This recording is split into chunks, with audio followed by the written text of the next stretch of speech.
You guys from all over the earth. Here we are, 53 Earth. feet Oh, below it's the all over the surface. earth. You might not have gone this deep before. We're at 60 feet. It's beautiful.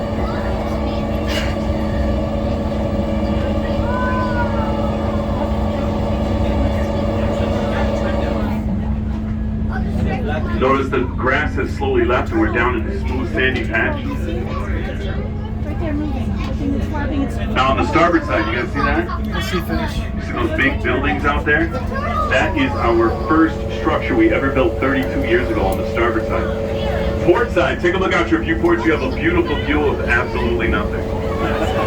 But starboard side, hey. Don't worry, port side. We're going to turn and everybody's going to get a chance to see this. 32 years ago, Ron Williams had the idea to build submarines, use the money from the submarines to build reefs, and help bring back the marine life in Waikiki. It's a good plan, right? You want to help somebody? Use our economy to actually help somebody. Charge tourists ridiculous prices to ride a submarine, and then build artificial reefs and bring back this marine life.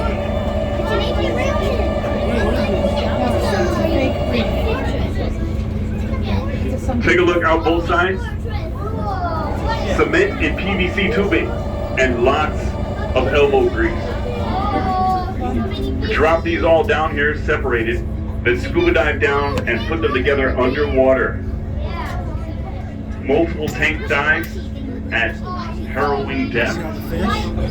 Yeah. Lots of hazard pay.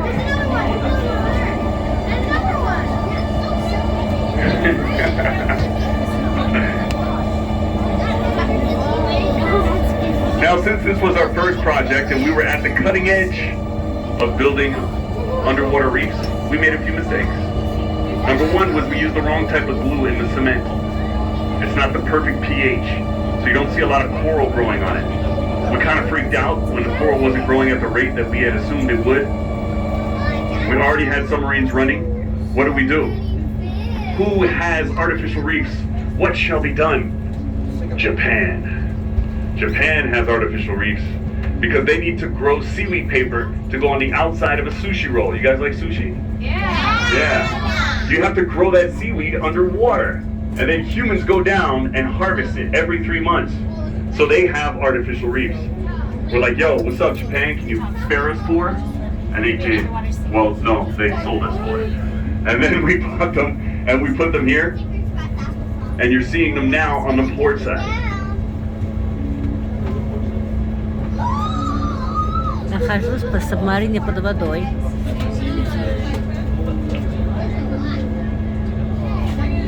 Oh, there's Dory. Dory on the port side. What's up, Dory? Right there with the yellow side fins. Oh, wait, there's two Dorys. That's Dory's sister, Dolores. Donna, Deborah.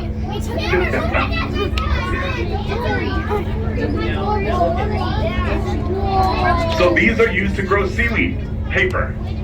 It's called nori.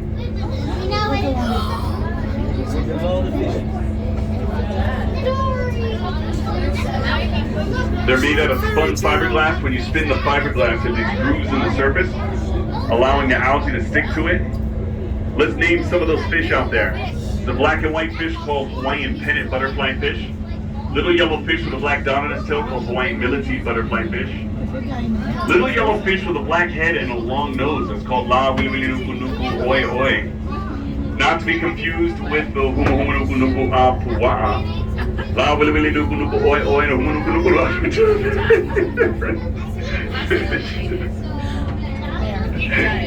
He makes jokes like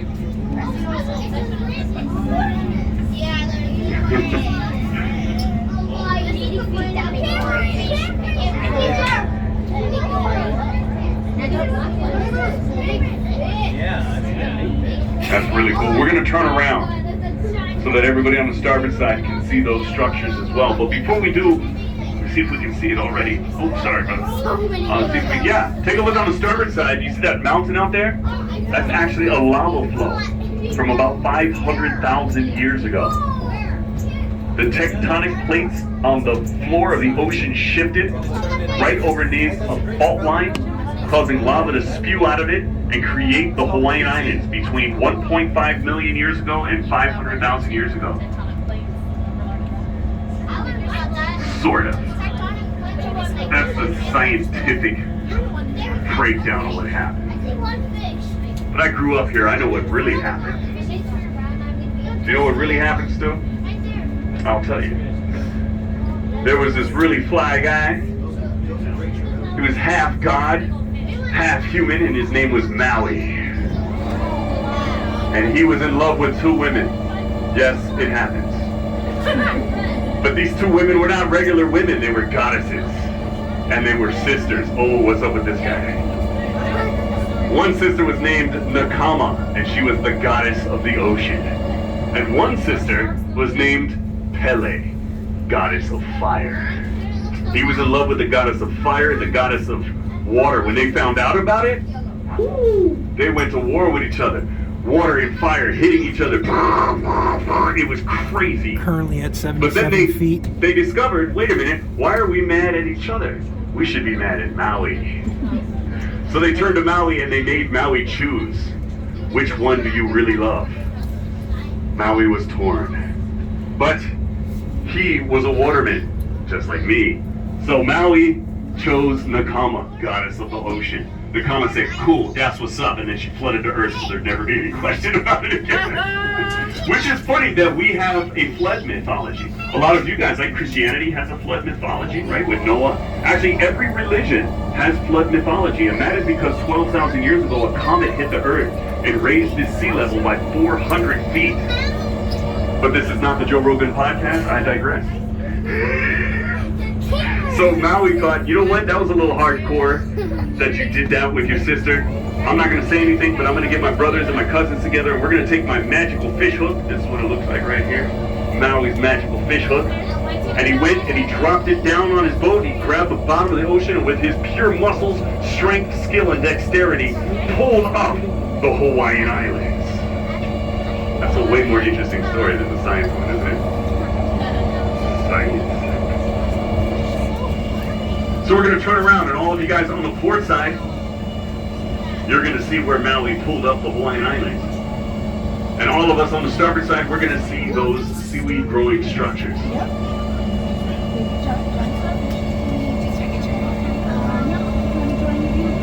You might even see some seagrass on the ocean floor. That's how we used to brush our teeth. Not just ancient Hawaiians, I grew up using that stuff too, because we stay on the beach for like a week and a half, which is a pair of surf shorts and 5 gallons of water, fishing all day, hanging out all night, no toothpaste. Did we have sticky breath? No. My auntie showed us to chew that. There's a chemical inside of it that breaks down plaque, has a gingery taste, freshens your breath. Perfectly fine. So you didn't actually start having cavities until I started using toothpaste. Go figure.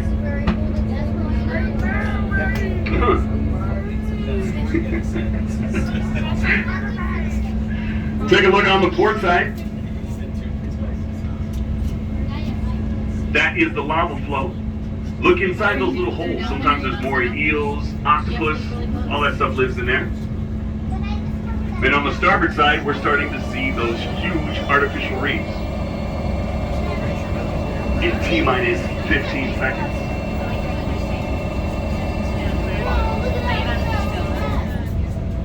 Is that rock or not? You fish. Could be anything, honey.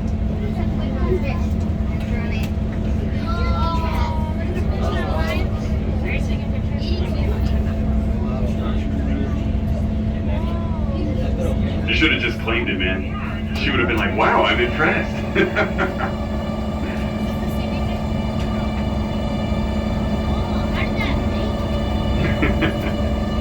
81 feet. So those are the structures.